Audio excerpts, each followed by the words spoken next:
आप क्या पढ़ रहे हैं? Time period, time period of pendulum. पहली कंडीशन है कि लेफ्ट स्टेशनरी और आपके पास पेंडुलम है। उस केस में जो पेंडुलम का बॉब होगा, this is Bob of pendulum, इसमें एक ही फोर्स काम कर रहा होगा, mg। ऊपर टेंशन होगा जो इक्विलिब्रियम में होगा फिलहाल, ठीक है, फिक्स होगा। लेकिन जैसे ही, अच्छा सेकंड केस एक और हो सकता है कि लिफ्ट ऊपर जा रही हो और यूनिफॉर्म एक्सेलरेशन और यूनिफॉर्म वेलोसिटी हो, एक्सेलरेशन नहीं, यूनिफॉर्म वेलोसिटी हो, मतलब एक्सेलरेशन कितना हो? 0। उस केस में भी टाइम पीरियड का फॉर्मूला यही होगा, t equals to 2 pi root L upon G। किस केस में? यदि लेफ्ट स्टेशनरी है। तो आप पेंडुलम का टाइम पीरियड ऐसे निकालेंगे, या लेफ्ट ऊपर जा रही हो या नीचे जा रही हो यूनिफॉर्म वेलोसिटी से, मतलब एक्सेलरेशन 0, तो भी एक्सप्रेशन यही होगा। Is it clear? क्योंकि चीजों को यदि आप याद करते हो तो फिर आप एक्सप्रेशन भूल जाओगे, लेकिन सिचुएशन को दिमाग में रखोगे तो अगर आपने एक्सप्रेशन भूला तो सिचुएशन से वाला रिलेशन दिमाग में आ जाएगा। इसलिए हर एक चीज को फिजिक्स में थोड़ा सा फील किया करो, थोड़ा सिचुएशन के आधार पर लिया करो। तो अगर लिफ्ट स्टेशनरी है, लिफ्ट खड़ी है, तो मुझ पर कोई फोर्स नहीं लग रहा है, लेकिन जैसे लिफ्ट स्टार्ट होगी मुझे झटका लगता है। लेकिन लिफ्ट यदि एक ही स्पीड से ऊपर जाने लगे तो फिर मुझे फोर्स महसूस नहीं होता। अभी हमें फोर्स महसूस नहीं हो रहा जबकि अर्थ घूम रही है, क्योंकि यूनिफॉर्म स्पीड है ना उसकी, समझ रहे हैं? दैट्स व्हाई फोर्स नहीं लग रहा है। अचानक अभी अगर अर्थ ने रोटेट करना बंद कर दे, क्या होगा पता है? हम सब के सब फेंका जाएंगे स्पेस पे, because of law of inertia. अचानक अगर ऊपर वाला इतना करे कि अर्थ को रोटेट करना बंद कर दे, कोई बटन और रोक दे, तुरंत ब्रेक लगा दे, तो अपन तो बहुत स्पीड से घूम रहे हैं ना, आपको एहसास नहीं हो रहा पर बहुत स्पीड से घूम रहे हैं। तो जैसे रुकेगा इनर्शिया की वजह से, जैसे होता है कि बस बहुत तेजी से चल रही है और ब्रेक लगा दिया, तो जैसे अचानक ब्रेक लगा आप सामने हटते हैं, या बस खड़ी और अचानक शुरू हो जाए तो आप पीछे जाते हैं। यही फोर्स तो फील करेंगे।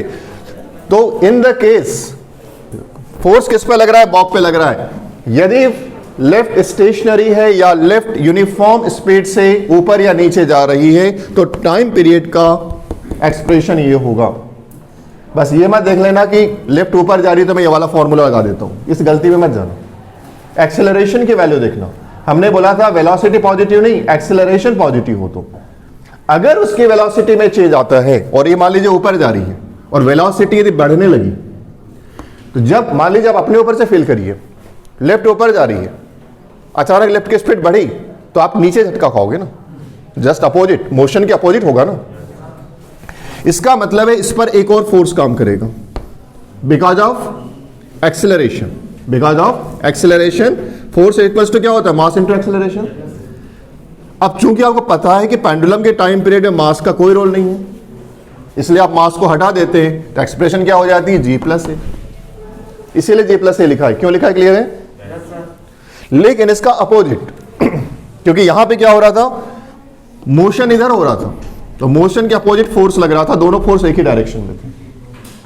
लेकिन इसका अपोजिट, यदि आपकी स्पीड ऊपर, आप ऊपर जा रहे हैं और एक्सेलरेशन भी ऊपर ही हो रहा है,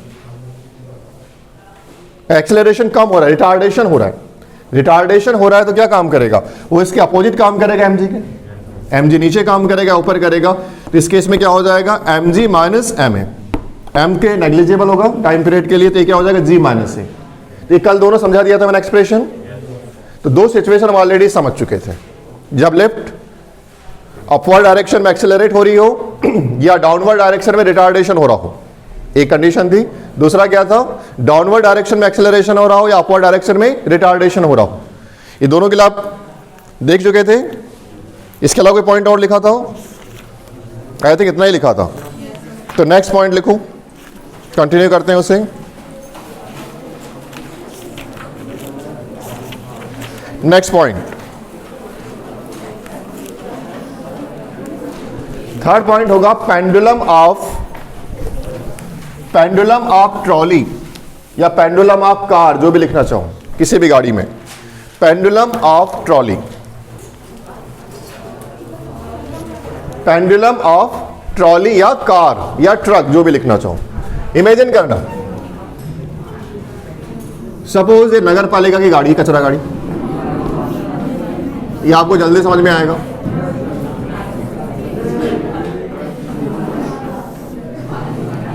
ठीक है,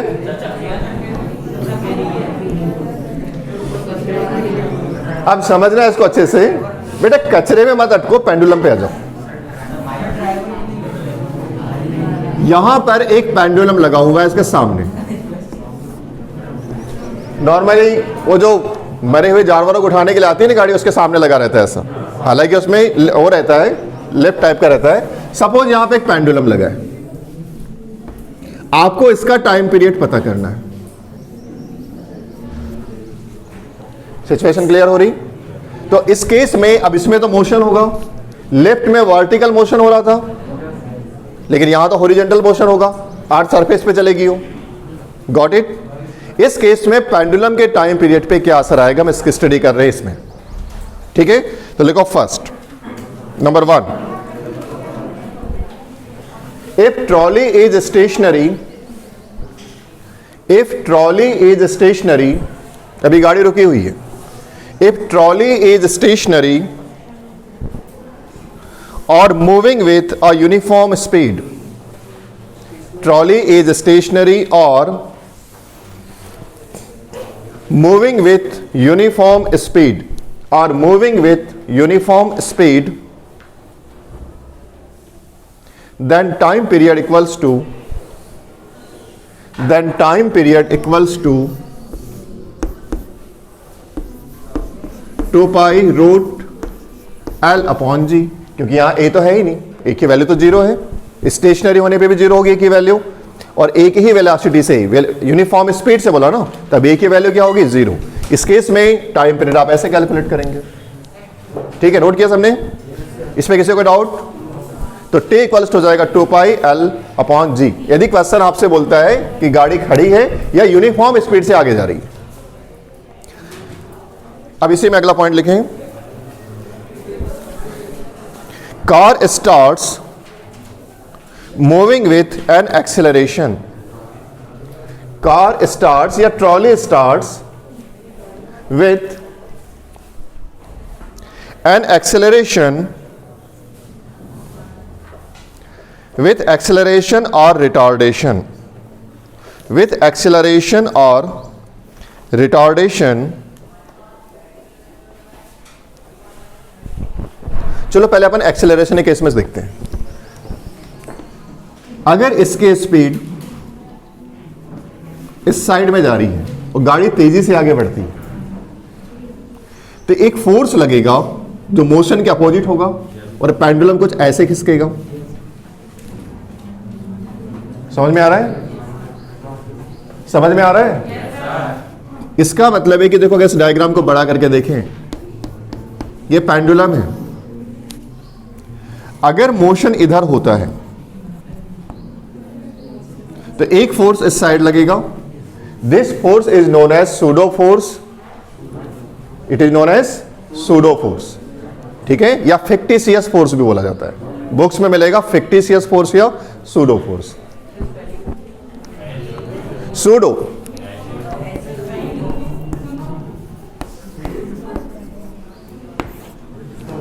ठीक है, सूडो फोर्स। सूडो मतलब क्या होता है, हिंदी उसका मीनिंग होता है, सूडो मतलब होता है पाखंडी, झूठा, मतलब कि एक हिडन फोर्स लगता है। आप बस में बैठे रहते हैं, अचानक बस स्टार्ट होती है, आपको एक फोर्स लगता है because of inertia, it is pseudo force. ठीक है, गाड़ी सामने चलेगी तो पीछे लगेगा, गाड़ी अचानक रुकेगी तो सामने लगेगा, इट इज सूडो फोर्स। तो इस बॉब पे भी कौन सा फोर्स लग रहा है, सूडो फोर्स। यदि मोशन इधर है तो इधर लगेगा,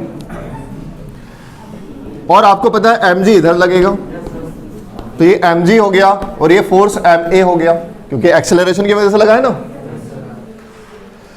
तो इस बॉब पे अब दो फोर्स लग गए, एक mg और एक ma। तो वेक्टर क्वांटिटी दोनों है, तो इनका रिजल्टेंट तो आप ऐसे निकालोगे। समझ में आ रहा है? रिजल्टेंट ऐसे निकालोगे। थोड़ा डायग्राम को बड़ा करते हैं समझने के लिए। ये क्या लग रहा है, ma, ये क्या लग रहा है, mg। रिजल्टेंट इधर होगा, ठीक है। तो इस केस में यदि मैं यहां पर एक परपेंडिकुलर ड्रॉ कर दूं, तो इस केस में ये वाली लाइन क्या किसको दिखाएगी? जी को, mg, और ये हो जाएगी ma। तो मैं इसको अगर पाइथागोरस से इसको कैलकुलेट करना चाहूं तो क्या हो जाएगा? रूट mg का स्क्वायर प्लस, पाइथागोरस सबको पता होगा किसके लिए? इसके लिए, रिजल्टेंट फोर्स के लिए। मतलब यहां पर in the case of acceleration या रिटार्डेशन केवल mg काम नहीं करता बल्कि ma भी काम करने लगता है। mg is a weight force due to gravity और ma force due to acceleration, ये दोनों लगेगा तो ये कहलाएगा रिजल्टेंट फोर्स। तो आपको इस रिजल्टेंट फोर्स को इसमें अप्लाई करना पड़ेगा। अब अकेला g रखने से काम नहीं चलेगा, लेकिन टाइम पीरियड में m का रोल तो नेग्लिजिबल हो गया, तो m हिडन हो जाएगा, बच जाएगा क्या? जी स्क्वायर और a स्क्वायर। समझ में आ रहा है? इसे जो मैंने आपको समझाया यही मैं आपको नोट्स के फॉर्मेट में दे रहा हूं, क्योंकि इसके नोट्स आएगी नहीं, ये आप जो क्लास में लिख रहे हैं वही रहेगा। चलो लिखो।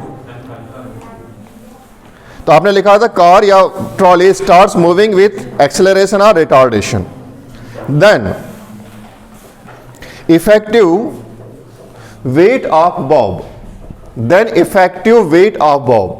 बेटा जब मैं वेट बोलूं तो ध्यान रखना, weight is a force. Weight of bob, bob यानी इसको बोलते हैं BOB, पेंडुलम का bob. Effective weight of bob equals to, ये लिख लो, mg square plus ma square का whole under root. Effective weight of bob of pendulum equals to mg whole square plus ma whole square और पूरे का under root. Note किया ऐसे? ये किसका वेट निकाला आपने? इफेक्टिव वेट ऑफ बॉब नहीं बोला है, effective weight of Bob. Wait of Bob तो mg होगा, लेकिन इफेक्टिव वेट में आपको एक्सेलरेशन इसमें जोड़ना पड़ेगा। It is effective weight. Is it clear?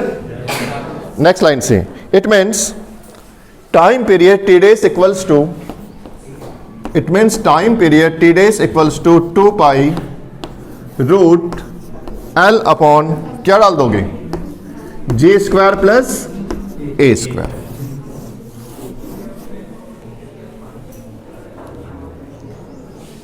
m कहां गायब हो गया? समझ में आ रहा है सबको? t days equals to 2 pi l upon G square plus a square. एकदम क्लियर सबको? अगला पॉइंट डालो इसके बाद। अब एक और कंडीशन हो सकती, गाड़ी चल तो रही थी, जब गाड़ी चल रही थी रास्ते से अचानक एक रोड आया, इससे मुड़ गई ऐसी। अब गाड़ी ने टर्न लिया, जब इस गाड़ी ने टर्न लिया तो आप जानते हैं एक फोर्स इस रेडियस से, जिससे इसे बाहर क्यों लगता है, पढ़ा था सर्कुलर मोशन में।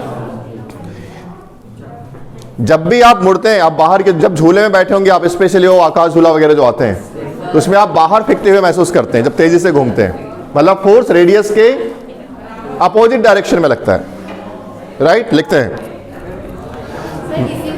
हाँ, अगला पॉइंट यानी इसी का अगला point, trolley takes turn, if trolley takes turn, if trolley takes turn of radius r, trolley takes turn of radius r, radius है r, trolley takes turn of radius r, radius r with uniform speed, with uniform speed, turn तो हो रही है पर एक ही speed से turn हो रही है, with uniform speed, then effective weight of bob, then effective weight of bob, effective weight of bob. अच्छा मुझे बताएं, जब कोई चीज टर्न होगी, यहां पर जो फोर्स लगेगा इसका आपने डेराइवेशन ऑलरेडी किया हुआ है, क्या होता था? M V square upon R निकाला था। जो फोर्स रेडियस से, सेंटीपिटल फोर्स का अपोजिट फोर्स है, सेंटीपिटल तो सेंटर में लगता है, उसको जो बैलेंस करता था। क्लियर हो रहा? ये फोर्स यहां पे लग रहा है, मतलब पेंडुलम के टाइम पीरियड भी असर डालने वाला है। ठीक है? तो इफेक्टिव वेट ऑफ बॉब, अब बॉब जो है इस पे दो लग रहा होगा, एक लग रहा होगा mg नीचे और एक लग रहा होगा इधर, कौन सा, mv स्क्वायर अपॉन r, दो फोर्स लग रहे हैं। तो इफेक्टिव वेट कैसे निकालोगे, बोले mg अभी जैसे निकाला था, mj square plus mv square upon r का होल स्क्वायर, ये इफेक्टिव वेट ऑफ बॉब है, नोट कर लें।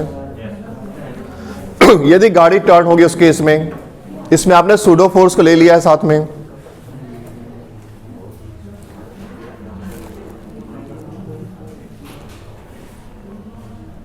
तो इफेक्टिव टाइम पीरियड क्या होगा बताओ, आप ही निकालिए, 2 pi root L upon J square plus mv square upon r का होल स्क्वायर, ठीक है।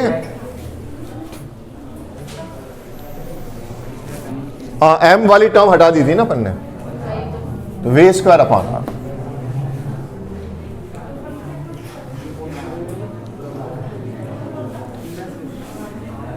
लेकिन ये एक्सप्रेशन तब लगाओगे जब गाड़ी ने यूनिफॉर्म स्पीड से टर्न लिया है, और अपन 11th के लेक्चर को यहीं फिनिश करेंगे, क्योंकि अगर इसमें यूनिफॉर्म स्पीड नहीं है तो उसके कैलकुलेशन अलग चलेंगे,